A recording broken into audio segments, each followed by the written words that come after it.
Good morning. My name is Victoria Jackson. I am your professional school counselor and welcome to Office Hours. Today's conversation is difficult conversations with difficult children. Today's topic, I didn't like that.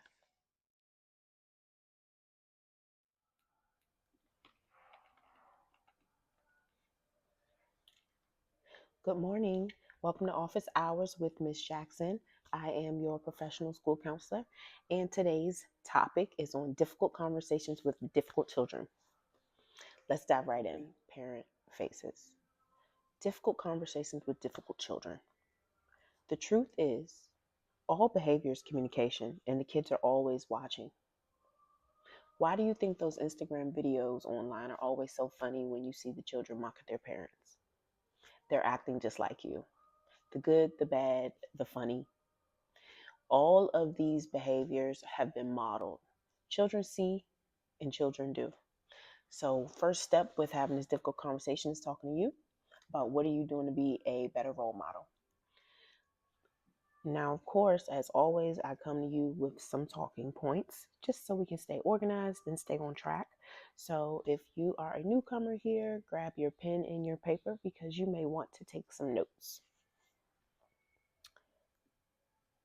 The first thing is you want to remember you're always modeling behavior. Whenever we're on Instagram, scrolling TikTok or Facebook, we notice that there are thousands of videos where our children are mocking their parents. And of course, we find it funny.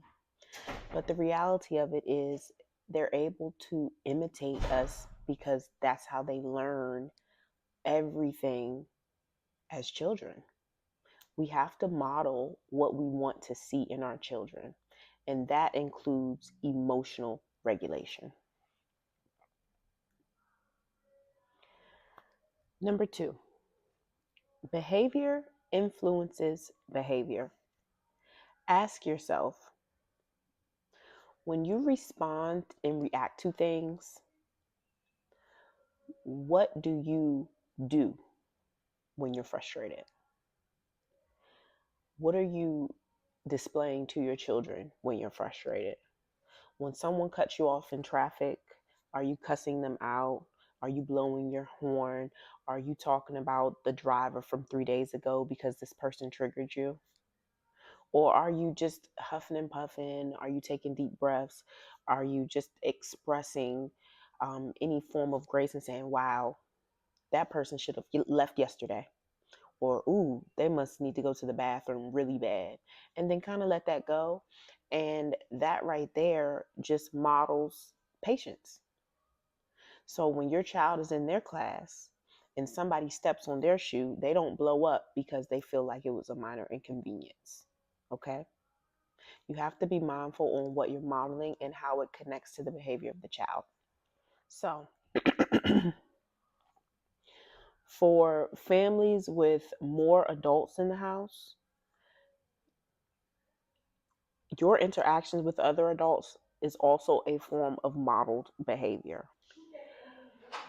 Learn how to disguise your emotions to include your face, your body, and your tone of voice. And so the difference between children and adults is literally the brain development. Identify what behaviors cause you to react strongly. So this could include your paycheck being short, you dropping or breaking something important to you or something of value, you being late to work, your kids leaving toys out and you step on them, your kid wasting food when you notice it's the last bit of the paycheck and the last bit of the stamps, when they drop crumbs in your seat. It could be a myriad of things. Identify all of those things, and then we need to address how you can respond to these triggers so that you're modeling emotional regulation. Implementing all of these personal journey steps will take time, but consistency will be key. Consistency is the key with everything, but especially when it comes to modeling behavior. We want to show consistency with our kids and how we respond to them, because this builds trust. Our children trust us and they can predict how that we will respond to their behaviors, regardless of if they're good or they're bad. We'll see more consistent behaviors and we'll be able to shape them from that point. And so um, if you blow up whenever you find out your child misturning in a homework assignment, do you think the child is more likely to hide the assignments in the report card, or do you think they're more likely to bring this to your attention?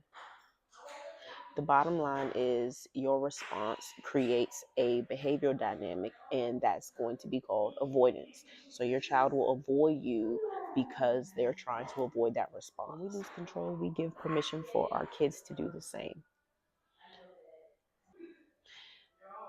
The other element or the other part that's connected to that is the way that you blow up or the way that you display your frustration with something that they didn't do correctly is how they go to school and they express their frustration when one of their peers doesn't do something correctly. So they come to school, and this is where we're talking about crash outs. We mean the pencil tip broke and there are 30 other sharpened pencils, and there is a pencil sharpener, and there also is a crayon, a marker, and a dry eraser. The bottom line is, developmentally, they can't process if this is really a big or a small inconvenience. All they are processing is an inconvenience. So then you need to think about, what have you modeled about responding to inconveniences, and that is you explode. You are on 10. You're slamming things, you're throwing things, you are attacking other people when it has nothing to do with them. This is a model behavior. That's where your children are getting it from. So your kids are crash outs because you're a crash out. Number 4, yelling is not discipline, okay? It doesn't teach, it only escalates. And to be honest, if we really consider what yelling does, especially when we're communicating with others, it's attention seeking behavior. People that yell are using yelling because they're trying to overtalk someone, because they are trying to intimidate someone, because they are trying to posture and get the last word in and have the only word. All of these things are attention seeking. What is it about the volume of the statement that changes it? If I say, I'm really upset that you dropped the ice cream and you didn't clean it up, versus when you're yelling, you're adding profanity, which one would you respond better to? Same with your children. They come to school and they respond to things with yelling. It receives a negative response because it is considered disruptive and distracting when it's in a learning environment.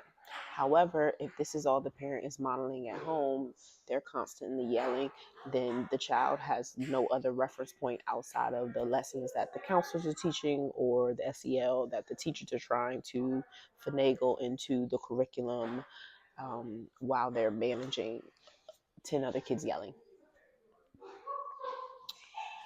What you want to do instead is start using consistent, calm tones, even when your child is dysregulated. And I don't mean that cookie cutter, gentle parenting, consistent and calm. Consistency and calm doesn't mean pushover. Consistency and calm doesn't mean return a blind eye to behavior that deserves a consequence. Consistent and calm means predictable. It means neutral.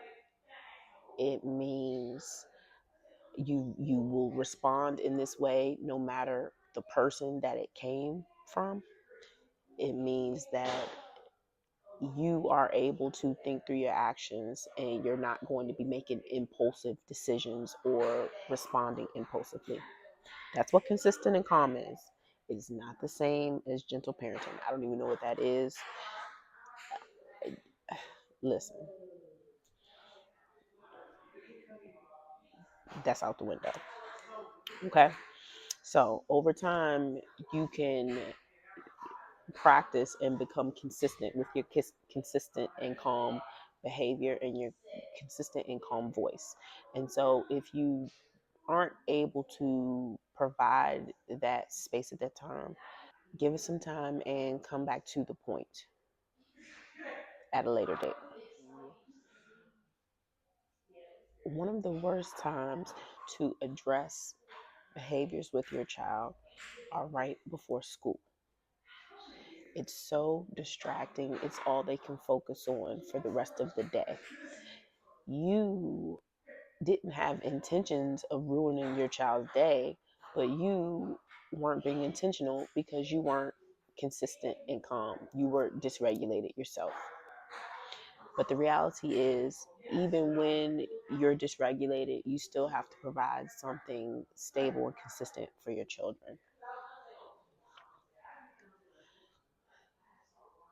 Let's start implementing family meetings. So, what this may look like every week, pick a time, consistency, pick a day, pick a setting, set ground rules for the family meeting, such as we won't use our phones during this time. We'll be sure to interact. We will not be disrespectful. We will not use curse words. Whatever the rules are for your family meeting, and you say the family meeting will last 30 minutes, respect everyone's time, start on time, end on time. And during that family meeting, discuss what went well for the week and discuss what didn't go well for the week. And then each person should highlight how they want to improve the next week and something that they would like to achieve the next week. During this family meeting, you will start to incorporate more challenging and thought-provoking conversations with your kids. And so some of the things that you can start to ask is for feedback or constructive criticism without judgment and without retaliation. And so if your child says something that you find offensive, whether it's true or false, are you okay? Are you okay?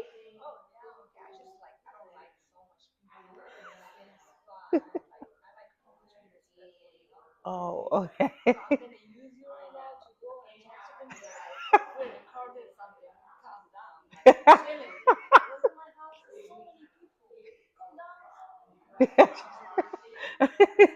Have you tried the other lobby? Did you know some? Oh, it's people over there. Oh. Oh my God, I didn't know that. Okay.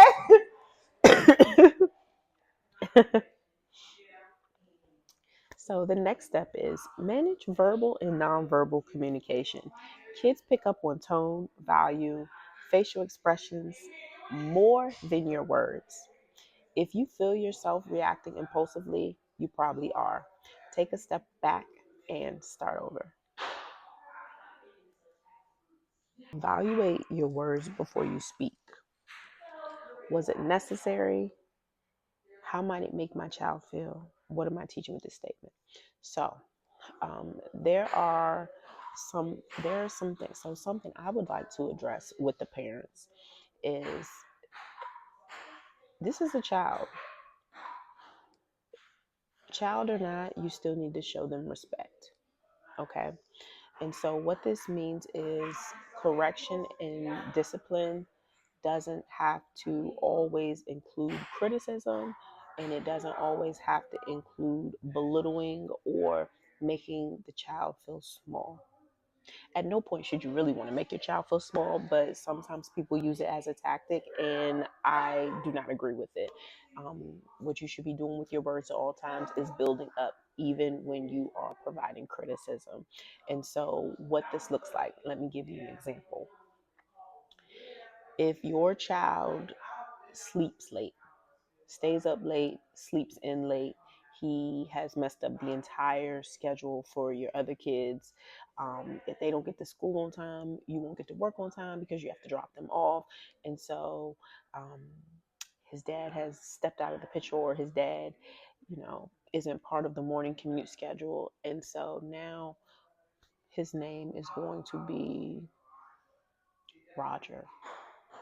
So now Roger has made everybody in the family late just because he decided to stay up late, and then he decided to sleep in late, and now everybody's schedule's thrown off. And so you're talking about him, and you're frustrated, and so you're expressing yourself. Roger, I'm so sick of you. You're doing this every time. I really don't like that you're always late. You make everybody late, but of course you're putting a little stank on it, and you're just simply expressing your frustration. You're not resolving anything by saying it, because the bottom line is you're late. You can't be unlate because you're late, because you guys are not, Doctor Strange. Nobody's going back in time. And so let's pump the brakes. You are now adding all of these other elements to being late. Number one, that wasn't consistent and calm. Consistent and calm behavior is you, the night before, having to be a parent, ensuring that your child gets to bed on time. You, once again, being the parent, consistently go in and wake Roger up in the morning. You consistently praise your children for doing things right, and you consistently discipline them and redirect when they do things wrong.